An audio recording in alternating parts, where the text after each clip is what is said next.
ജീവിതം വളരെ ചെറുതാണ്. നിങ്ങളുടെ മനസ്സിൻ്റെ മുറിവുകൾക്കുള്ള മരുന്ന് സ്നേഹവും ക്ഷമയുമാണ്. ആ മരുന്ന് നൽകാൻ കഴിയുന്ന യഥാർത്ഥ വൈദ്യൻ നിങ്ങൾ മാത്രമാണ്. വേണ്ട എന്ന് പറയേണ്ട ഇടങ്ങളിൽ വേണ്ടെന്നും ഇല്ല എന്ന് പറയേണ്ട ഇടങ്ങളിൽ ഇല്ല എന്നും പറഞ്ഞ് പഠിക്കൂ. നിങ്ങളുടെ ജീവിതം നല്ലതാവും. നിങ്ങളുടെ ആത്മധൈര്യം കൂടും.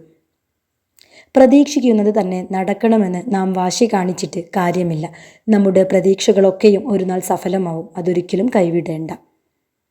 പുതിയ ബന്ധങ്ങളെ എപ്പോഴും സൂക്ഷിക്കുക. അതൊരു തരത്തിൽ കരുതലാണ്. എല്ലാം തുറന്നു പറഞ്ഞ് നമ്മൾ മാത്രം വിഡ്ഢികളാവരുത്. അവരെ മനസ്സിലാക്കി പെരുമാറുക.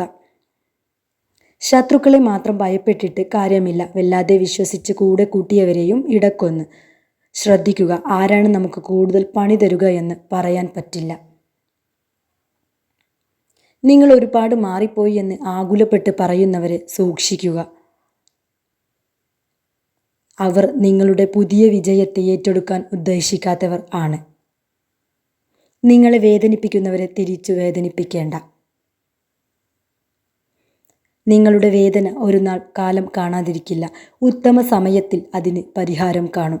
എങ്ങനെ തുടങ്ങി എന്നതിനേക്കാൾ എങ്ങനെ തുടരുന്നു എന്നതാണ് പ്രാധാന്യം.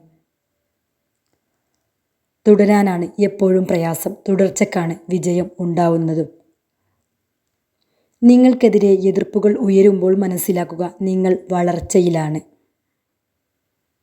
വളർച്ചയിലെത്തുമ്പോഴാണ് പലർക്കും നമ്മൾ ചെയ്യുന്നത് തെറ്റായി കാണാൻ ഇഷ്ടം.